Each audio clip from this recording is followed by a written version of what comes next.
Benih Rahasia Sang Pewaris episode 117. Tidur di tempat tidur abu-abu besar milik Kenzo, Shira meringkuk ke posisi yang nyaman dan melanjutkan tidurnya.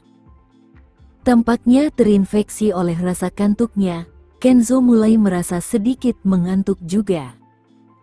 Ia kemudian berbaring di sampingnya, lengannya menopang wajahnya sambil menatapnya. Napasnya teratur, dan sudut mulutnya sedikit melengkung ke atas. Di sisi lain, Shira tertidur lelap dan dia tidak tahu bahwa profilnya sangat dikagumi oleh Kenzo. Tatapannya dengan lembut menelusuri alis dan hidungnya sebelum berhenti di bibir merahnya yang sedikit mengerucut. Bibir merah mudanya memancarkan semacam daya tarik yang mematikan baginya. Awalnya Kenzo berusaha menahan hasratnya, tetapi karena terlalu sulit untuk menahannya, dia pun menyerah dan membungkuk, lalu mengecup bibirnya. Namun, sentuhan lembut itu membuatnya menginginkan lebih. Ciuman Kenzo membangunkan Shira. Kelopak matanya sedikit bergetar dan matanya melebar sedetik kemudian. Wajahnya begitu dekat dengan wajahnya sehingga dia tampak siap untuk membawa hal-hal ke tahap berikutnya kapan saja. Sambil tersenyum, Shira tak kuasa menahan diri untuk tidak menuduhnya. Apakah kamu menganggap dirimu seorang pria sejati jika kamu memanfaatkan seseorang saat mereka sedang tidur?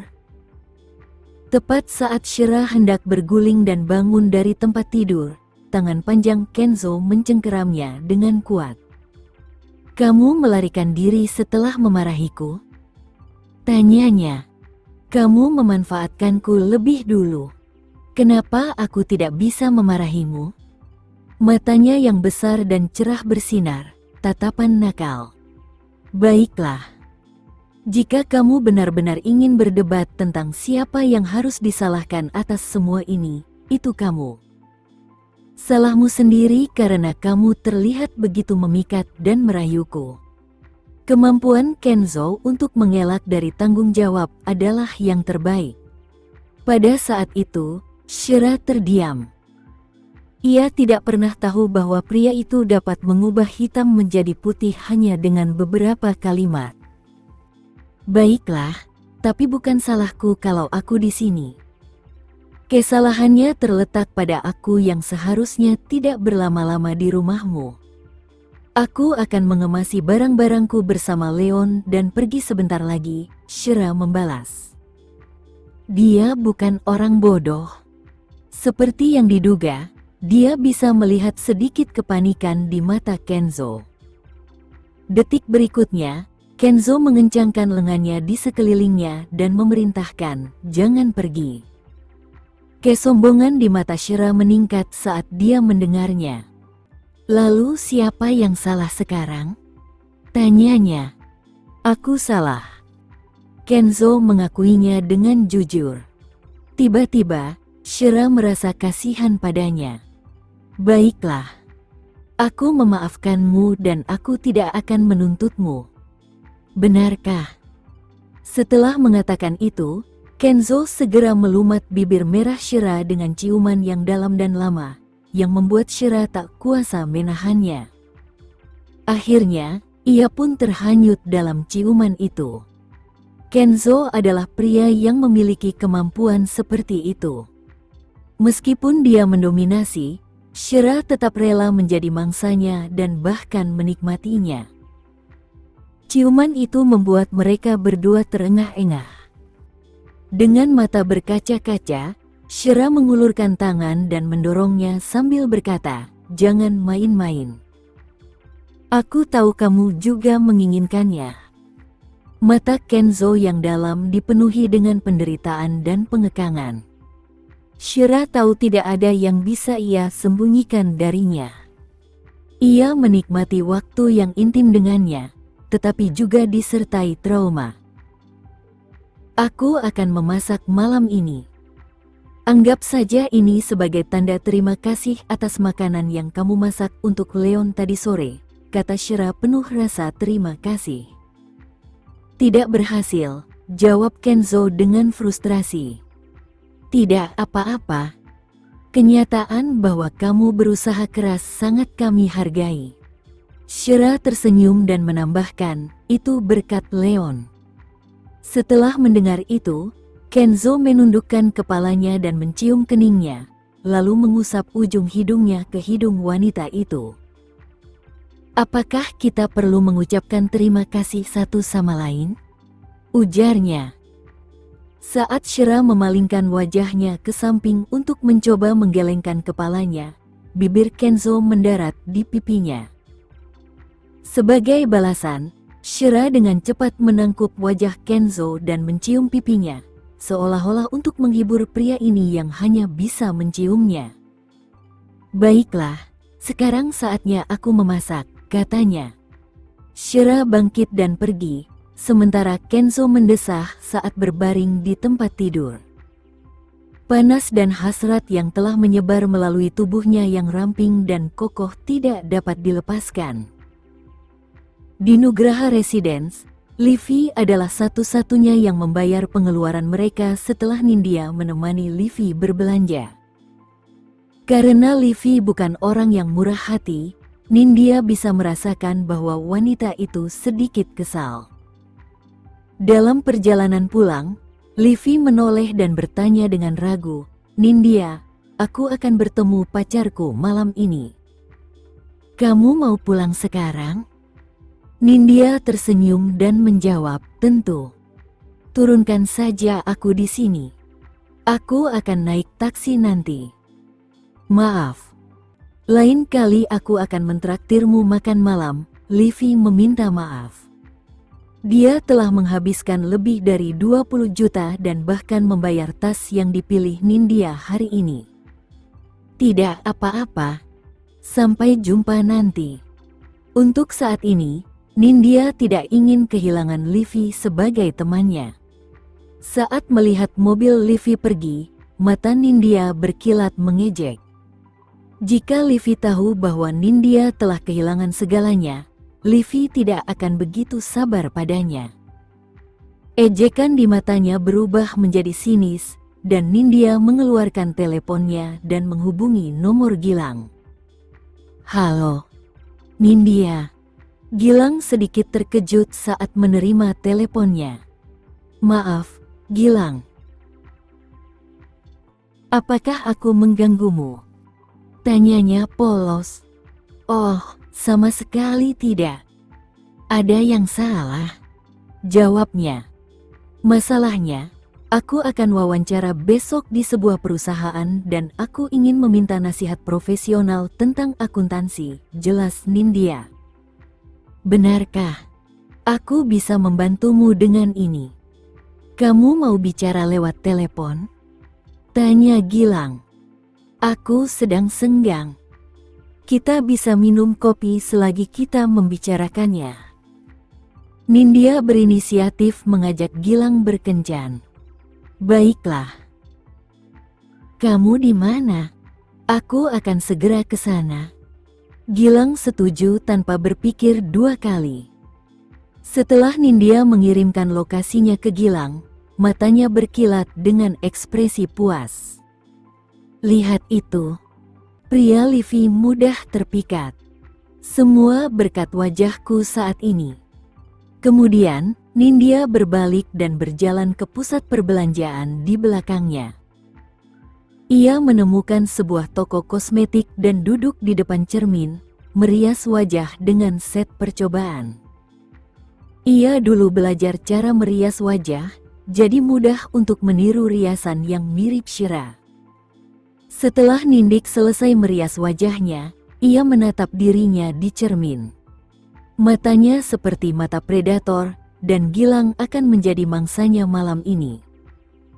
Sementara itu, Livy menelepon Gilang saat ia sedang dalam perjalanan pulang. Ia ingin menginap di rumah Gilang malam ini, tetapi Gilang menolaknya dengan alasan sedang bekerja lembur dan baru akan pulang larut malam. Mendengar itu, Livy hanya bisa mempercayainya. Yang tidak diketahuinya adalah Gilang sedang dalam perjalanan untuk menemui Nindya. Setengah jam kemudian, Nindya, yang telah menunggu di kafe selama beberapa saat, melihat Gilang berjalan masuk melalui pintu. Tingginya sekitar 1,8 meter dan mengenakan jaket hitam. Meskipun dia tidak setampan Kenzo, dia tetap dianggap tampan. Detak jantung Gilang bertambah cepat saat ia menatap Nindya dalam cahaya redup. Wajahnya mengingatkan pada kecantikan Shira. Wajahnya tidak secerah dan seindah Shira, tetapi agak memikat. Baginya, wajah Nindya sudah cukup membuat jantungnya berdebar.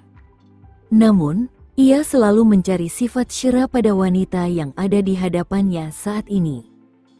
Nindya, senang bertemu kamu lagi.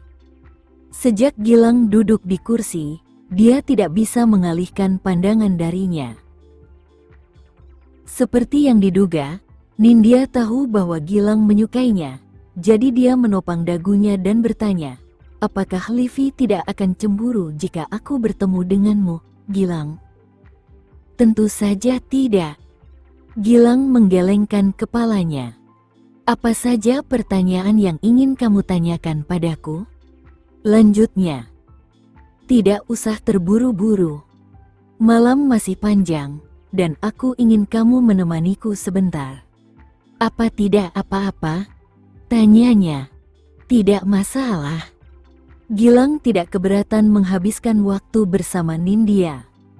Setelah mengobrol panjang, Gilang makin merasa kasihan pada Nindya saat melihat penampilannya yang rapuh. Akhirnya, hari sudah mulai malam. Pada pukul 10.30 malam, Nindya sadar dan bilang kalau dia mau pergi, jadi Gilang memutuskan untuk menyuruhnya pulang. Begitu mereka melangkah keluar, angin dingin berhembus di wajah Nindya. Seketika, ia menguap karena tubuhnya menggigil, dan ia bersandar di tubuh Gilang. Dalam sekejap, Gilang melepaskan jaketnya dan menyampirkannya di tubuh Nindya, lalu mengulurkan tangannya. Hampir secara otomatis, Nindya jatuh ke pelukannya. "Gilang, kamu sungguh pria sejati," pujinya. Hati Gilang sudah tergerak sejak lama, tanpa perlu pujian darinya. Ia menatap wajah Shira yang ada di pelukannya, membayangkan betapa indahnya jika wanita di pelukannya itu benar-benar Shira. "Ayo masuk ke mobil." Dia lalu menuntun Nindya ke mobilnya. Dengan pemanas di dalam mobil menyala, Nindik mengambil kesempatan untuk melepas jaketnya, memperlihatkan gaun rendah sensual dan berpotongan rendah di baliknya. "Gilang, bolehkah aku menginap di tempatmu malam ini? Aku tidak mau pulang sendiri." "Aku takut sendirian," pinta Nindya sambil menatap Gilang dengan mata berkaca-kaca, menyampaikan maksudnya secara langsung. Matanya berbinar karena terkejut saat dia menjawab, "Baiklah. Selama kamu tidak keberatan dengan tempat tidurku, aku akan mengantarmu pulang." Keduanya cocok. Di rumah Gilang, Nindya yang mengambil inisiatif dan Gilang tidak menolaknya. Ia mematikan suara teleponnya yang ada di sofa, dan layarnya menampilkan panggilan masuk dari Livi. Sayangnya, pemilik telepon itu sedang menikmati waktu intim dengan wanita lain. Di sisi lain, Livi telah menunggu di rumah sampai Gilang menyelesaikan pekerjaannya, tetapi dia tidak bisa menghubunginya, yang membuatnya sedikit tertekan. Saat itu masih pagi dan cuacanya sangat menyenangkan. Bagi studio, perayaan tahunan itu akan menjadi malam paling santai sepanjang tahun. Mereka mengundang sejumlah penyanyi dan artis ternama, serta mengadakan sesi undian, semuanya agar acaranya semakin meriah. Juru bicara Amor Jewelry Atelier saat ini adalah Cecilia Acre, yang memiliki beberapa karya populer. Ia memiliki kemampuan dukungan yang baik dan akan menghadiri acara malam itu. Ketika Cecilia baru saja tiba di studio untuk merias wajahnya, manajernya tiba-tiba muncul dan menariknya berdiri. "Ganti gaunmu untuk malam ini," saran manajer itu. "Bukankah kita sudah memilih satu? Mengapa kita harus mengubahnya?" tanyanya dengan bingung. "Aku baru saja mendapat kabar bahwa bos besar studio, Tuan Muda Kenzo, akan menghadiri acara tersebut. Gaun malammu tidak cukup megah, jadi aku membelikanmu gaun mewah. Cobalah sekarang juga." Oh.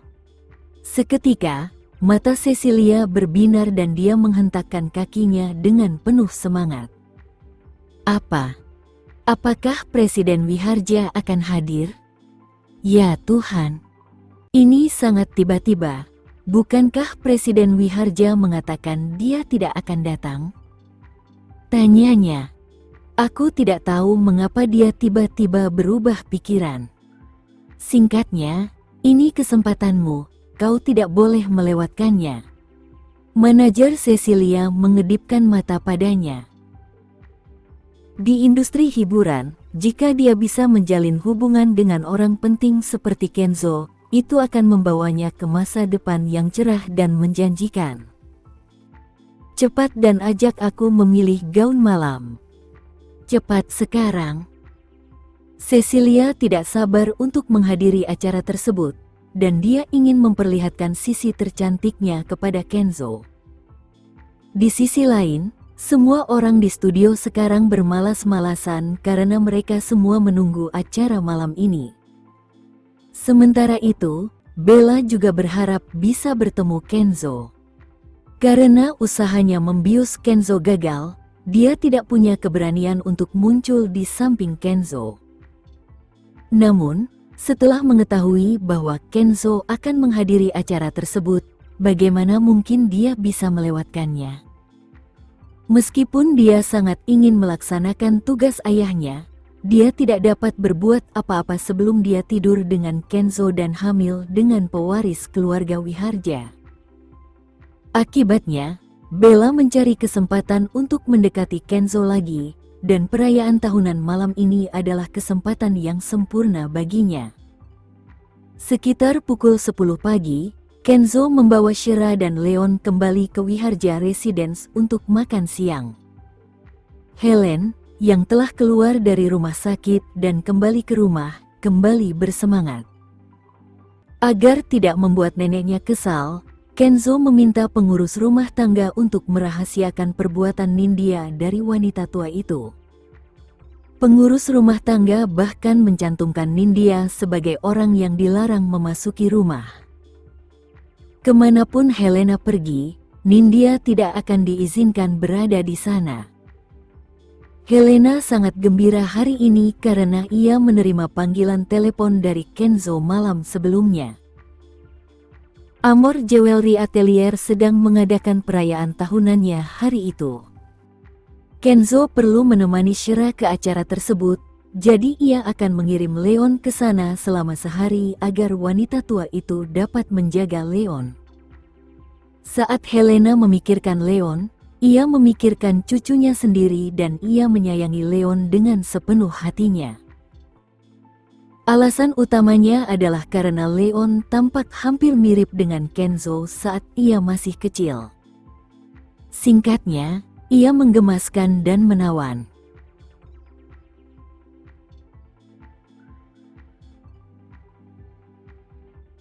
Sekian dulu ya video kali ini, kita lanjutkan lagi videonya di lain waktu.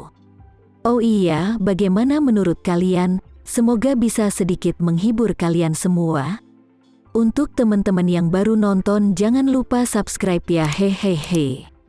Dan kalau teman-teman ada yang ingin gabung langganan, bisa langsung gabung saja untuk dapat fitur yang menarik dan sedikit membantu Mimin. Terima kasih banyak sudah menonton, sampai jumpa lagi, bye bye bye.